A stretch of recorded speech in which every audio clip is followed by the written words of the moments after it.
Ako po ang kapatid na Danilo Ilagan mula sa lokal ng Bagong Silang 5, distrito ng Caloocan North. Bago po ako natawag sa loob ng Iglesia ni Cristo, ako po ay isang Roman Catholic. Ako po ay sinanay ng aking lola at lolo na ako'y bata pa sa kahalagahan ng pagsimba.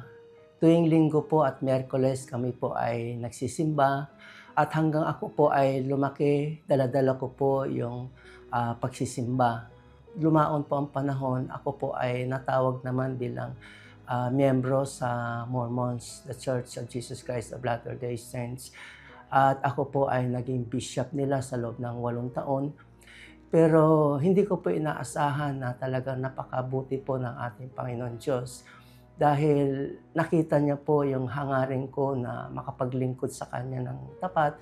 Kaya ako po ngayon ay isa sa napakapalad na hinirang ng Diyos dahil tinawag niya po ako sa tamang pagkaunawa at pagkakilala sa Kanya sa paraan na mapabilang po ako sa loob ng Iglesia ni Cristo.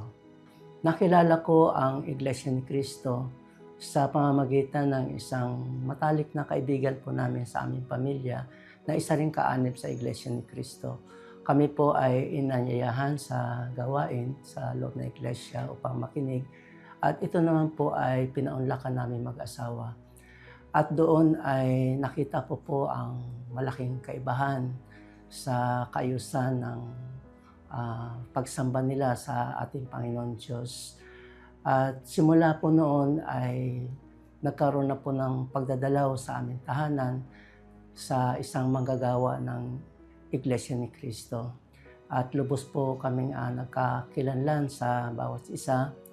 At doon po ay nagsimula na kami po ay nag-uusap-usap patungkol po sa aral ng Iglesia ni Cristo. Namangha po ako sa aral ng Iglesia ni Cristo. At isa pa po sa batayan kung bakit nasabik ako magpatuloy na makinig dahil lahat po ng aral na itinuturo sa amin ay batay na nakasulat po sa banal na kasulatan.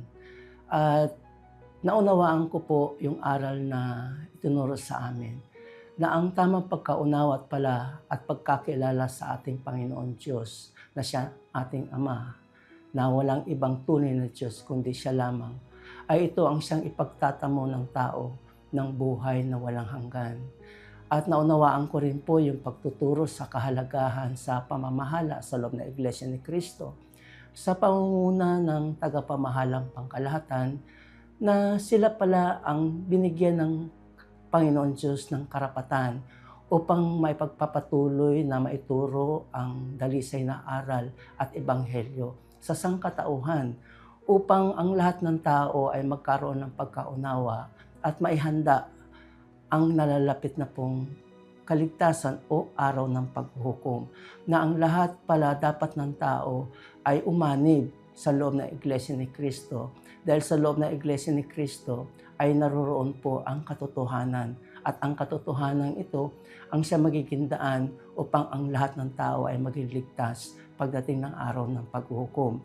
Kaya kinausap ko po ang aking may bahay na nasabi ko po sa kanya na ang Iglesia ni Cristo ay napakaganda ng aral. Na ang aral na ito ay hindi ko pa naituro sa mga miyembro ng Mormons. Kaya kung pwede magpatuloy tayo sa pakikinig. Kaya nagpatuloy po kami sa pakikinig at naihanda na po namin ang aming sarili. Kami po ay nabautismohan sa loob ng Iglesia ni Cristo noong April 10, 2010 na kaming mag-asawa po ay napabilang na bilang kaanib sa loob ng Iglesia ni Cristo.